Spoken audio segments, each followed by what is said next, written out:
میں مبلغ بنوں سنتوں کا، خوب چرچا کروں سنتوں کا، ہو کرم بہر خاک مدینہ۔ الحمدللہ رب العالمین، والصلاة والسلام علی سید المرسلین، اما بعد فاعوذ باللہ من الشیطان الرجیم، بسم اللہ الرحمن الرحیم۔ الصلاة والسلام علیک یا رسول اللہ،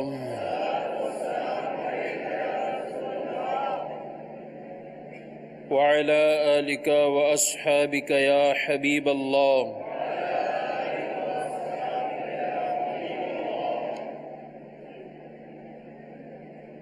الصلاة والسلام عليك يا نبي الله، وعلى آلك وأصحابك يا نور الله۔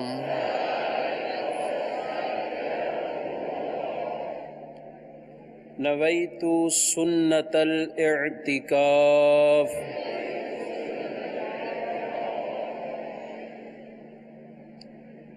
نبی رحمت شفیع امت صلی اللہ تعالی علیہ وآلہ وسلم کا فرمان عالی شان ہے،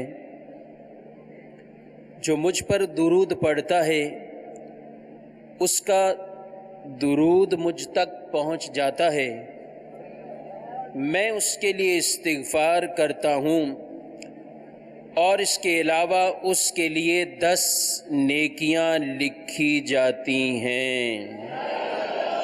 صلو علی الحبیب صلی اللہ تعالی علی محمد صلی اللہ علیہ وآلہ وسلم۔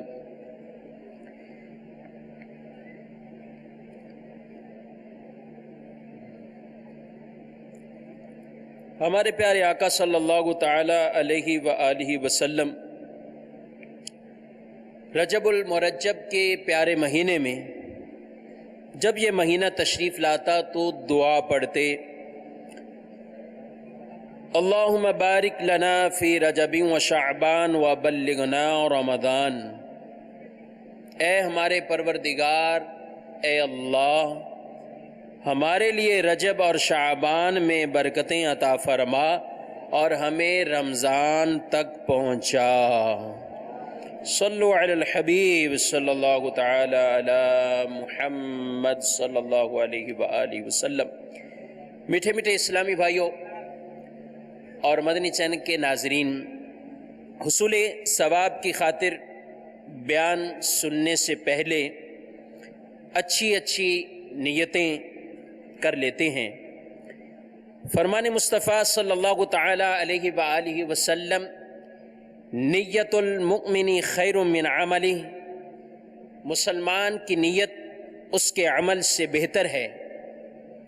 بغیر اچھی نیت کے کسی بھی عمل خیر کا ثواب نہیں ملتا۔ جتنی اچھی نیتیں زیادہ اتنا ثواب بھی زیادہ۔ بیان سننے کی نیتیں، نگاہ نیچی کے خوب کان لگا کر بیان سنوں گا، ٹیک لگا کر بیٹھنے کی بجائے علم دین کی تعظیم کی خاطر جہاں تک ہو سکا دوزانوں بیٹھوں گا، ضرورتاً سمٹ سرک کر دوسرے کے لیے جگہ کشادہ کروں گا، دھکا وغیرہ لگا تو صبر کروں گا، گھورنے جھرکنے الجھنے سے بچوں گا، صلو علی الحبیب اذکروا اللہ توبوا الی اللہ وغیرہ سن کر ثواب کمانے اور صدا لگانے والوں کی دلجوئی کے لیے بلند آواز سے جواب دوں گا۔ صلو علی الحبیب صلی اللہ تعالی علی محمد صلی اللہ علیہ وآلہ وسلم۔ حضرت سیدنا انس بن مالک رضی اللہ تعالی عنہ سے مروی ہے، کہ پیارے آقا شب اسرا کے دلہا صلی اللہ تعالی علیہ وآلہ وسلم نے فرمایا کہ میرے پاس براق جس کا نام جاروت تھا لایا گیا. یہ براق آقا صلی اللہ تعالی علیہ وآلہ وسلم کی معراج شریف کی سواری تھی. یہ براق گدھے سے بڑا اور کھچر سے چھوٹا، انتہائی سفید رنگ کا، لمبے قد والا، چوپایا. اس کا قدم نظر کی انتہا پر پڑتا اور اس پر سوار ہو کر نبی کریم صلی اللہ تعالی علیہ وآلہ وسلم آپ بیت المقدس پہنچے. اور یہ وہ مقام جہاں میرے آقا صلی اللہ تعالی علیہ وآلہ وسلم نے انبیاء کے جہاں سواریوں کو باندھا گیا تھا وہاں اس سواری کو بھی باندھا اور پھر مسجد اقصی میں داخل ہوئے اور مسجد اقصی میں داخل ہو کر 2 رکعت نماز ادا کی. اور آپ صلی اللہ تعالی علیہ وآلہ وسلم نے اس نماز میں تمام انبیاء کرام کی امامت فرمائی. میٹھے میٹھے اسلامی بھائیوں، اگرچہ اس میں تاریخ کے حوالے سے اختلاف ہے، لیکن صحیح قول جمہور کے نزدیک معراج شریف کے بارے میں 27 رجب المرجب یہ وہ تاریخ ہے، وہ مہینہ ہے کہ جس میں میرے آقا صلی اللہ تعالی علیہ وآلہ وسلم کو اللہ تبارک و تعالی نے شرف معراج عطا فرمایا ہے. قرآن مجید فرقان حمید میں اللہ تعالی نے 2 مقامات پر معراج کا ذکر فرمایا ہے. ایک مقام 15 پارہ اللہ تبارک و تعالی ارشاد فرماتا ہے، بسم اللہ الرحمن الرحیم، سبحان الذی اسری بعبدہ لیلا من المسجد الحرام الى المسجد الاقصی الذی بارکنا حولہ لنریہ من آیاتنا انہ هو السمیع البصیر. ترجمہ کنز الایمان. پاکی ہے اسے جو اپنے بندے کو راتوں رات لے گیا مسجد حرام سے مسجد اقصی تک، جس کے گردا گرد یعنی جس کے ارد گرد ہم نے برکت رکھی ہے کہ ہم اسے اپنی عظیم نشانیاں دکھائیں. بے شک وہ سنتا دیکھتا ہے. اللہ تبارک و تعالی نے ارشاد فرمایا، پاک ہے وہ ذات جو اپنے بندہ خاص کو لے گیا. حضور اکرم صلی اللہ تعالی علیہ وآلہ وسلم کو معراج کرائی گئی. لے جانے والی ذات کون سی ہے؟ قرآن اس کو بھی بیان فرما رہا ہے. عام طور پر آدمی کہیں سفر کرتا ہے، جو بھی سفر کر کے جائے کسی مقام پر جاتا ہے، اس کے کچھ مقاصد ہوتے ہیں. سفر کون کر رہا ہے، کہاں سے کرنا ہے، کس جگہ تک کرنا ہے، کس مقصد کے لیے کرنا ہے، کس کے ہاں مہمان بننا ہے، کون بلا رہا ہے یا کس لیے جا رہے ہیں. یہ سارے سفر کے بارے میں ایک عام سوالات ہوتے ہیں اور یہ عام سفری حالات ہوتے ہیں. اور کوئی بھی سفر کرے، اگر کوئی دنیا کی بڑی شخصیت سفر کرے تو ان کے سفر ناموں کو بیان کیا جاتا ہے. اگر کوئی کسی ملک کا بادشاہ سفر کرے، کوئی وزیر اعظم سفر کرے، تو اس سفر کو لکھنے والے اس کے اپنے وزراء ہوتے ہیں، اس سفر کو لکھنے والے کالم نگار ہوتے ہیں، اس سفر کو بیان کرنے والے اس کے اپنے ماتحت اور اپنے ہی افراد اس سفر کو بیان کر رہے ہوتے ہیں، لیکن قربان جائیں یہ سفر معراج وہ کیسا مبارک سفر ہے کہ جس سفر کے اندر یہ سارے سوالوں کے جوابات اور اس سفر کا پورا تذکرہ یہ کوئی عام بیان نہیں کر رہا، بلکہ حضور کے سفر معراج کو خود اللہ رب العالمین بیان فرما رہا ہے۔ اور ان سارے سوالوں کے جواب ارشاد فرما دیے گئے کہ کہاں جانا ہے، یہ بیان فرما دیا من المسجد الحرام الى المسجد الاقصی، مسجد حرام سے سفر ہو رہا ہے مسجد اقصی تک۔ یہ معراج کا ایک حصہ اس میں بیان کیا گیا جس کو اسرا کہا جاتا ہے، معراج کا ایک حصہ۔ کون لے جانے والی ذات ہے؟ سبحان الذی اسرا، سیر کروائی ہے اللہ رب العالمین نے۔ کن کو کروائی ہے؟ بعبدہ، اپنے بندہ خاص کو سیر کروائی ہے، اپنے رسول مکرم صلی اللہ علیہ وسلم کو سیر کروائی ہے۔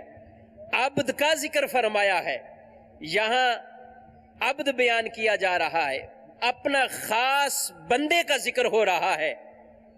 جب اللہ کے رسول صلی اللہ تعالی علیہ وآلہ وسلم اب بندوں سے اللہ کی طرف جا رہے ہیں تو وہاں بعبدہ فرمایا جا رہا ہے۔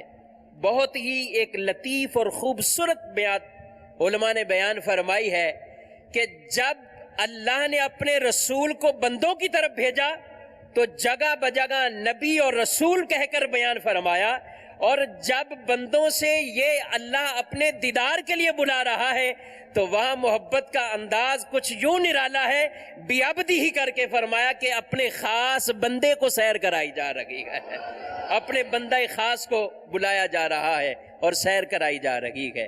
اور رات کے تھوڑے سے حصے میں عام طور پر ایک سوال ہو کیسے ہو سکتا ہے تھوڑے سے لمحے میں، تھوڑے سے حصے میں، ایک رات کے خفیف سے حصے میں اتنا سفر طے ہو جانا، بستر اپنی جگہ پہ گرم ہو، وضو کا پانی خشک نہ ہو، سارے معاملات ابھی دروازے کی کنڈی وہیں حرکت میں ہو اور حضور واپس بھی تشریف لے کر آ جائیں، یہ کیسے ہو گیا؟ لیکن اللہ تعالیٰ نے سفر معراج کو جو ذکر فرمایا ہے تو اس ذکر سے پہلے ہی بیان فرما دیا سبحان الذی اسرا، پاک ہے وہ ذات جو لے گیا ہے، وہ ذات تمام عیوب سے پاک ہے، تمام نقائص سے پاک ہے، ہر طرح کے عیوب نقص سے مبرہ ہے، منزہ ہے۔ وہ جب لے جانے والی ذات ایسی ہے تو وہ ذات قادر مطلق ہے۔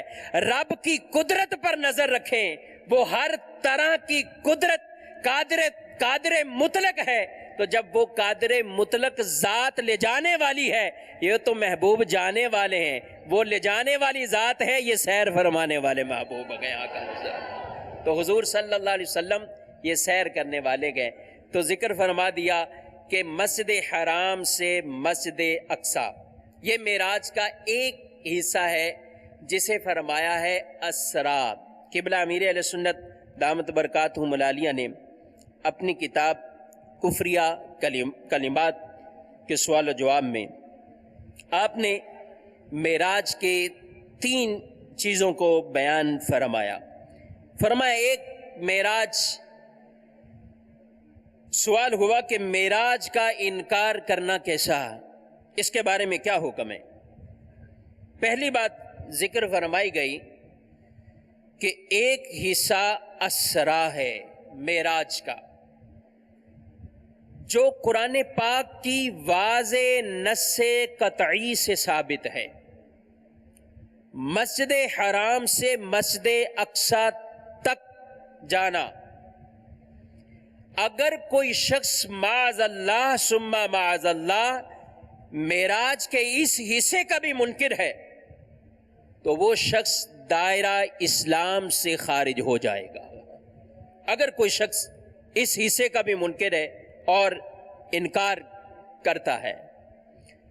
دوسرا ہے معراج کے حوالے سے، جسے معراج کہا جاتا ہے، یعنی نبی پاک صلی اللہ علیہ وآلہ وسلم کا مسجد اقصی سے آگے آسمانوں سے آگے پھر سدرۃ المنتہا، پھر عرش، بالائے عرش، پھر آگے عروج اور ترقیاں فرمانا، فرمایا یہ بھی احادیث طیبہ مشہورہ معتبرہ سے ثابت ہے۔ یہ معاملات بھی احادیث طیبہ معتبرہ سے ثابت ہے، اور ان احادیث پاک جن کی شہرت تواتر تک پہنچی ہوئی ہے، اس کا انکار کرنے والا جس کے بارے میں فرمایا گیا کہ وہ اس پر گمراہی کا حکم ہے۔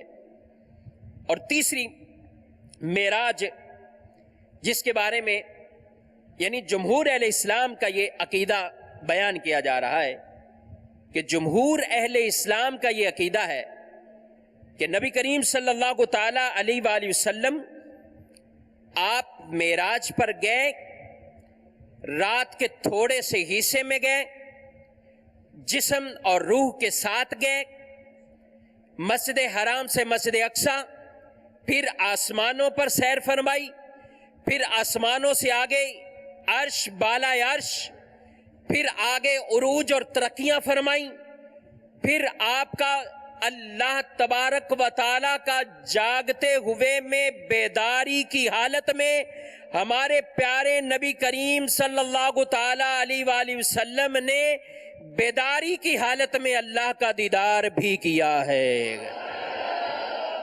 یہ جمہور اہل اسلام کا عقیدہ ہے۔ اس کے اوپر الحمدللہ ثم الحمدللہ ہمارا ایمان ہے، کیونکہ اللہ تبارک و تعالی نے اپنے پیارے حبیب صلی اللہ تعالی علیہ وآلہ وسلم کو جو معراج کا ذکر فرمایا ہے تو فرمایا سبحان الذی اسری بعبدہ، اپنے بندے کو لے گیا۔ یہاں یہ نہیں فرمایا بروح عبدہ، اپنے بندے کی روح کو سیر کرائی۔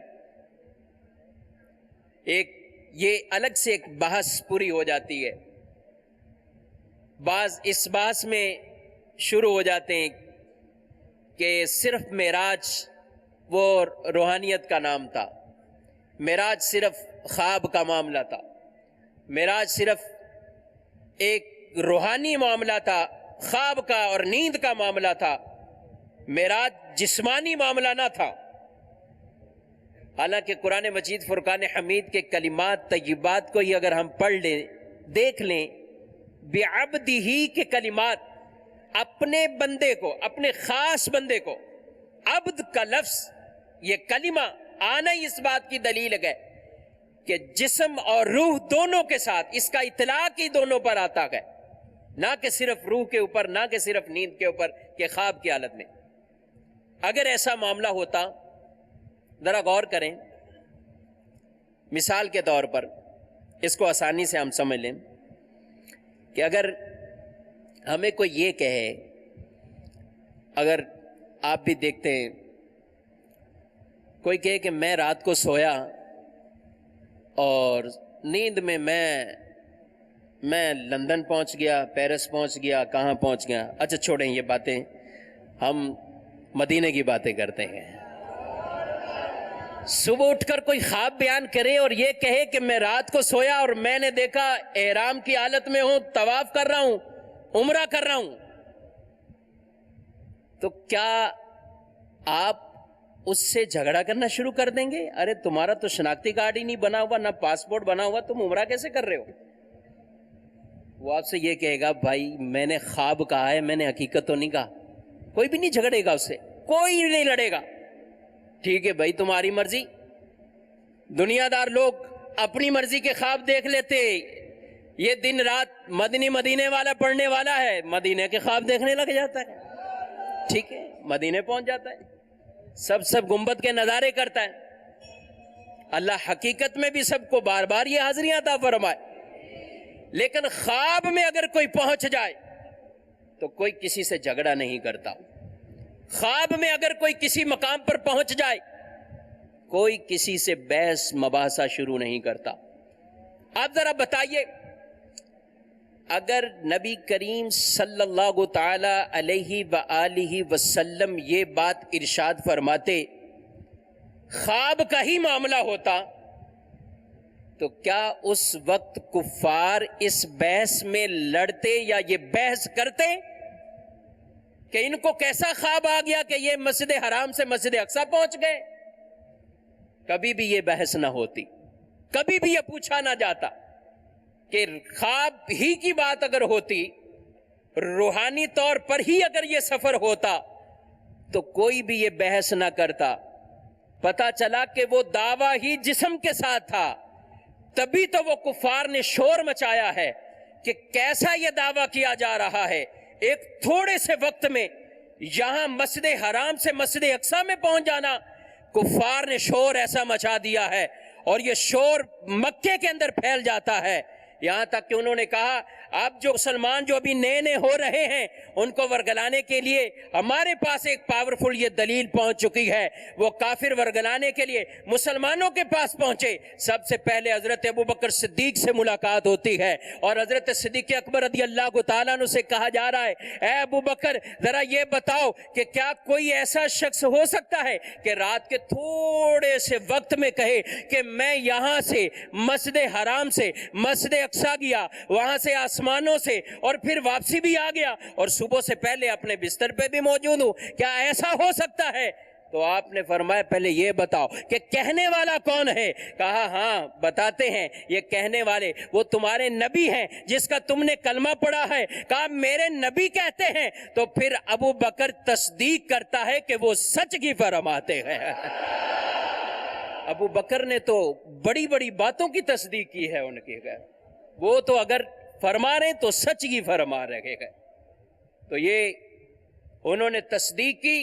آج ہم انہیں صدیق اکبر کے لقب سے یاد کر رہے ہیں، اور جنہوں نے تکذیب کی آج انہیں ابو جہل کہہ کر پکارا جا رہا ہے. تو پتا چلا کہ یہ معاملہ ہی یہ خواب کا صرف معاملہ نہ تھا، یہ صرف روحانیت کا معاملہ نہیں تھا، بلکہ نبی کریم صلی اللہ تعالی علیہ وآلہ وسلم کی معراج کا جو معاملہ تھا یہ جسمانی معراج تھی. آپ صلی اللہ تعالی علیہ وآلہ وسلم حضرت جبریل امین آپ صلی اللہ تعالی علیہ وآلہ وسلم کے پاس ایک فرشتوں کی جماعت لے کر آپ حاضر ہوئے، اور لے کر جب آپ کے پاس حاضر ہوتے ہیں اور آپ صلی اللہ تعالی علیہ وآلہ وسلم اس وقت آرام فرما رہے ہیں، اور آرام خود ارشاد فرمایا کہ میں نیند اور جاگنے بیداری کی درمیانی کیفیت میں تھا. حضرت جبریل امین آپ نبی کریم صلی اللہ تعالی علیہ وآلہ وسلم کی خدمت میں حاضر ہوئے اور انتہائی ادب اور احترام کے ساتھ آپ کو بیدار کیا گیا. بیدار کرنے کے بعد آپ صلی اللہ تعالی علیہ وآلہ وسلم کو یہ خوشخبری معراج کی سنائی گئی، اور وہ قافلہ تیار ہے، قربان جائیں. اللہ تبارک و تعالیٰ کی طرف سے آپ کو جب یہ خوشخبری سنائی گئی، معراج کا آپ کو شرف جب یہ ملا، ایک طرف تو حضرت سیدنا موسیٰ کلیم اللہ علی نبینا و علیہ الصلاۃ والسلام ہیں کہ وہ اللہ تبارک و تعالیٰ کے دیدار کے لیے اللہ سے جب ہم کلام ہوئے ہیں تو پھر اللہ کی بارگاہ میں یہ بھی عرض گزار ہوئے ہیں رب یارنی، اے اللہ میں دیدار کرنا چاہتا ہوں. تو ارشاد ہوتا ہے لن ترانی، اے موسیٰ آپ نہیں دیکھ سکتے، آپ نہیں دیکھ سکتے. یہ نہیں فرمایا جا رہا اے موسیٰ میں نظر ہی نہیں آ سکتا، میں دکھ ہی نہیں سکتا، بلکہ فرمایا جا رہا ہے لن ترانی ولکن انظر الی الجبل، لیکن اے موسیٰ آپ پہاڑ کی طرف دیکھو، یہاں اللہ کی طرف سے ایک تجلی ہونے والی ہے، اس پہاڑ کی طرف آپ پہلے دیکھو.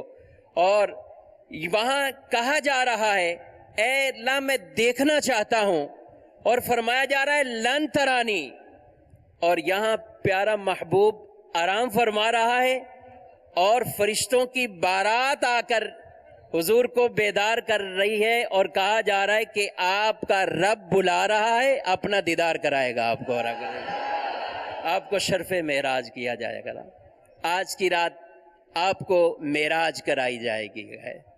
تو نبی کریم صلی اللہ تعالیٰ علیہ وسلم کی بارگاہ میں حضرت جبریل امین کا آنا اور انتہائی ادب سے آپ کو جگانا، اور یہ بھی یاد رکھیں نبی رحمت صلی اللہ علیہ وسلم کے پاس، حالانکہ حضرت جبریل امین آپ ملائکہ میں سے فرشتوں کے استاد اور فرشتوں کے سردار شمار ہوتے ہیں، کہے جاتے ہیں، آپ انبیاء کے پاس حاضریاں تو دیتے رہیں، لیکن یہاں بھی اتنی یہ خوبصورت بات ہے کہ آپ صلی اللہ تعالیٰ علیہ وآلہ وسلم کے پاس اتنی بار آپ کا آنا جانا ہوا، اتنی بار آنا جانا ہوا۔ ذرا غور کریں اس بات سے۔ علماء لکھتے ہیں کہ حضرت آدم علیہ السلام کے پاس جبریل امین زندگی میں 12 مرتبہ آئے، اور حضرت ادریس کی خدمت میں 4 مرتبہ آئے، حضرت نوح کے پاس 50 مرتبہ آئے، حضرت ابراہیم کے پاس 42 مرتبہ آئے، حضرت عیسیٰ کے پاس 10 مرتبہ آئے، حضرت یعقوب کے پاس 4 مرتبہ آئے، حضرت ایوب کے پاس 3 مرتبہ آئے علیہم السلام، کسی کے پاس 10 بار، 12 بار، کسی کے پاس 3 4 مرتبہ، یہ آپ کی حاضریاں ہوئیں۔ لیکن میرے اور آپ کے آقا صلی اللہ تعالیٰ علیہ وآلہ وسلم کی بارگاہ میں یہ 10 بار، 50 بار، 100 بار، 200 بار، 1000 بار، 2000 مرتبہ نہیں، بلکہ حضرت جبریل امین آقا صلی اللہ علیہ وسلم کی بارگاہ میں 24,000 مرتبہ حاضر ہوئے گئے، 24,000 مرتبہ حاضر ہوئے۔ کیوں بار بار آتے تھے؟ اس لیے آتے تھے بے لقائے یار ان کو چین آ جاتا اگر، بے لقائے یار ان کو چین آ جاتا اگر، یوں نہ آتے بار بار جبریل سدرہ چھوڑ کر، بار بار نہ آتے یوں جبریل سدرہ چھوڑ کر۔ پھر آپ براق پر تشریف لے کر آئے، سفر ہوا، اور آپ اس مسجد اقصیٰ تک پہنچے۔ انبیاء آپ کے منتظر ہیں، آپ کا استقبال کیا گیا۔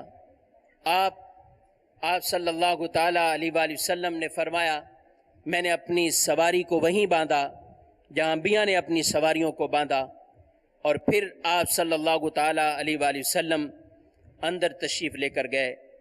وہاں اب انبیاء کرام علیہ السلام وہ بھی موجود ہیں۔ اس سے یہ بھی پتہ چلا دنیا سے تو وہ پردہ فرما گئے، وصال فرما گئے، سالوں گزر گئے، لیکن اللہ نے اپنے پیارے نبیوں کو یہ طاقت عطا فرمائی ہے کہ جہاں چاہیں اپنے جسموں کے ساتھ دنیا سے پردہ فرمانے کے بعد بھی وہ تشریف لے کے جا سکتے ہیں۔ تبھی تو آئے ہیں، یہ اللہ نے انہیں طاقتیں عطا فرمائی ہے۔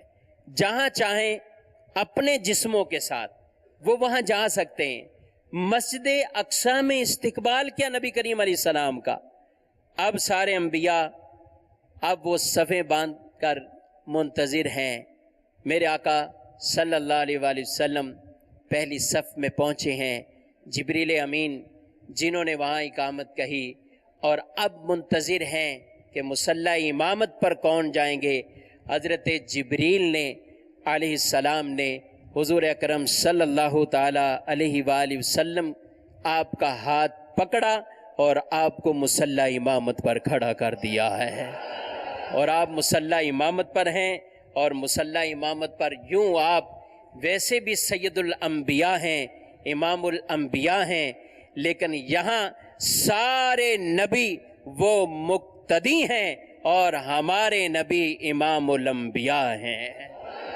نماز اقصیٰ میں تھا یہی سر کہ عیاں ہو مانا اول و آخر، نماز اقصیٰ میں تھا یہی سر عیاں ہو مانا اول و آخر کہ دست بستاں ہے پیچھے حاضر، جو سلطنت آگے کر گئے تھے، کہ جو پہلے سلطنت کر گئے تھے آج آقا صلی اللہ تعالی علیہ وآلہ وسلم کے پیچھے وہ مقتدی بن کر وہ حاضر ہیں۔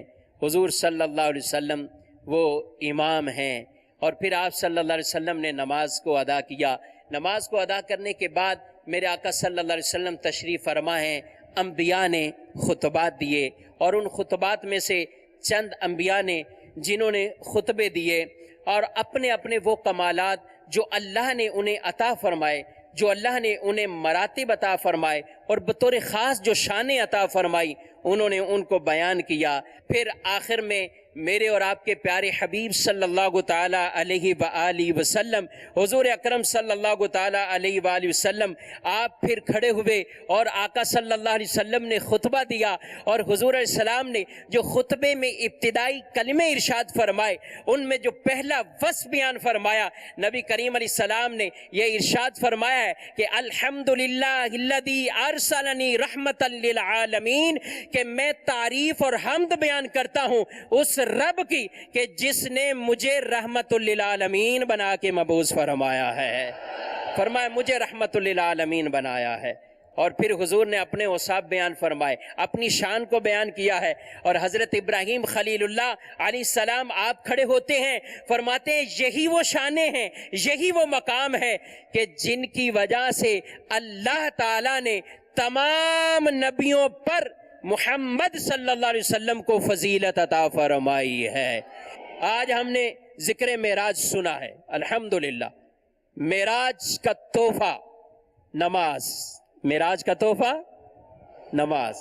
موسیٰ کلیم اللہ علی نبینا وعلیہ الصلوۃ والسلام بار بار حضور سے عرض کرتے رہے، نبی پاک صلی اللہ علیہ وسلم جاتے رہے، آتے رہے، جاتے رہے، نماز میں تخفیف 50 لے کر آئے، پھر گئے 5 تخفیف، پھر گئے 5، پھر گئے، پھر فرمایا 5 جب رہ گئی مجھے اب حیا آتی ہے، اب نہیں جاتا، اب حیا آتی ہے۔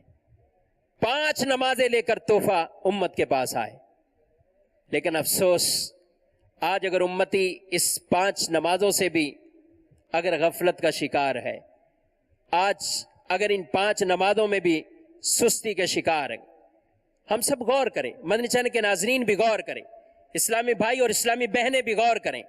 دنیا بھر کے کام کرتے، ڈیوٹی پوری ہو رہی ہے، کام کاج پورے ہو رہے ہیں، جاب پوری ہو رہی ہے، دکان کے معاملات پورے ہو رہے ہیں، گھر کے کام کاج بھی خواتین کر رہی ہیں، لیکن نماز سستی، نماز کے اندر کوتاہی، غفلت۔